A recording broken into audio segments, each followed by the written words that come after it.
workaholic. Promise I'm a ball regardless. Had to flex up, I'm tired of being modest. DTR stands for Deepening Rhymes, and I feel like through my music, it's really deepening what, you know what I'm saying, the rhymes and everything. It's really stuff that I go through in life every day, something I done grew up on and all that.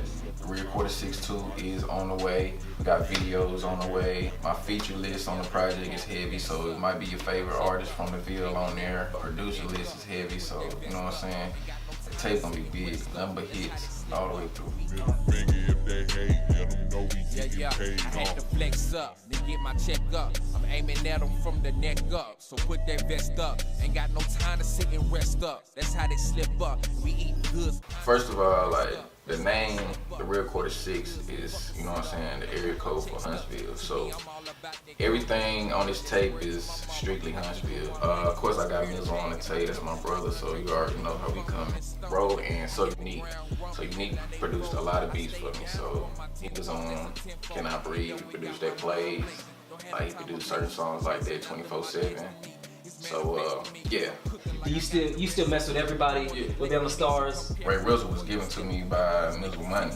You know what I'm saying? He was head leader in Member Stars, the group he was in. The group decided that everybody just needed to do their own thing.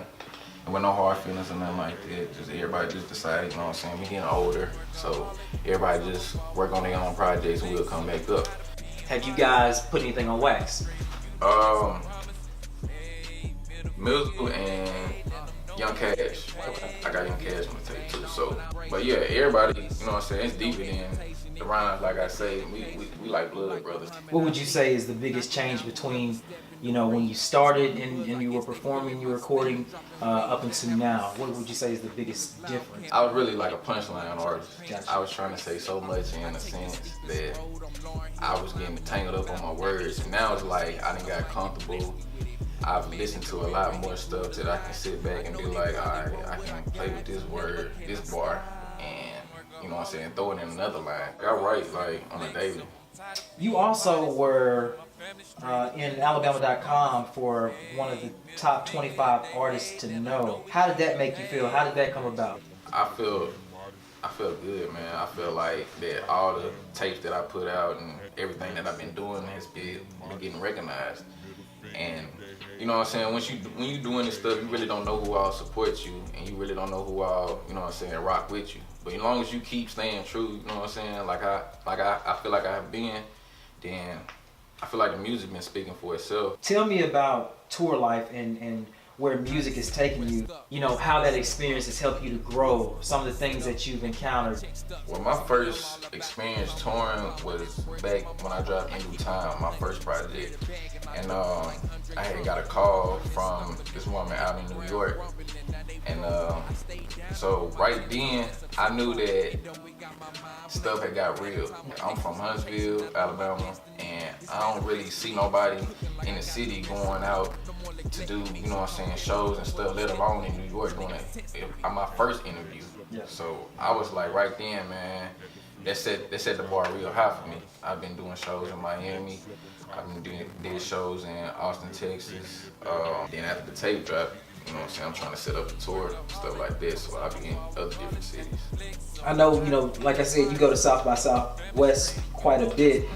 How does that impact when you come back home and you look at the music scene? I know there was a lyric, I think, on Can I Breathe that basically was speaking to the music scene here in Huntsville and how it's deceased. Do you still feel that way? What's your perspective now on that? Can you just elaborate on that? Nah, my motive for that has changed a lot. Cause I see a lot of people around here, you know what I'm saying, grinding. I just don't think that everybody is not pushing themselves to their limits. But I do think the music scene around the city is definitely in a much stronger place than what it was. There was a music audit that the city of Huntsville paid Sound Diplomacy to basically assess a value of our market, so of our music scene. That's venues, that's everything from venues all the way down to servers, artists, performers. So it's definitely something that directly impacts you. It basically helped to put a value on our city and on our metropolis, and then also helps for local government to be able to start coming up with a game plan. Yeah. Most recently here, they approved the amphitheater in Mid-City. Yeah. I think it's $40 million. The city matched half of that with Mid-City. What do you think about that? Man, that's big. That means we're starting to take a change. Like I said, the music scene is starting to be big around here again. So, I mean, just hearing that from you, that's real good, man. Who are some of the people that have kind of been down with you from the beginning? Really, my main person in my corner is my cousin Quan. He's been in my corner since day one, and since I've been solo, like just establishing the DTR brand, my brand deeper. My family, my mom, my dad, and the whole Bama Star group. You know, when we started this interview, we talked about your evolution as an artist. Do you feel like that is also represented in the change in the name? So I never really got to establish myself, you know what I'm saying, get myself a name. So me and my pops was talking one day. He said rated R, but just spell it with a Y. People gonna rock with the tapes, and they gonna get used to the name. I still go by Ray Rizzle, because, you know what I'm saying, that's what I came onto the scene as. People still holler, you know what I'm saying, Ray Rizzle. From Huntsville, who are some of the artists that influenced you early on, like that really had an impact in what you do as far as your artistry? First one, main one I would say would be Grilly. He jumped on something, one of my first projects, in due time, and ever since then, he, you know what I'm saying, he been behind me like 100%.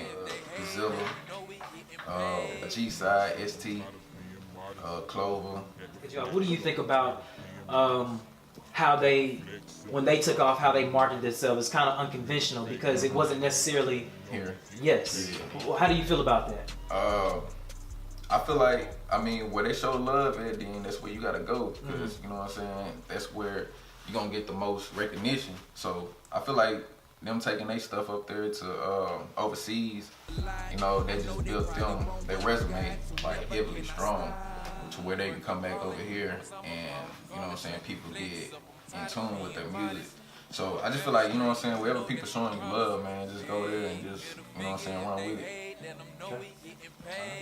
I appreciate your time, man. I know this won't be the last.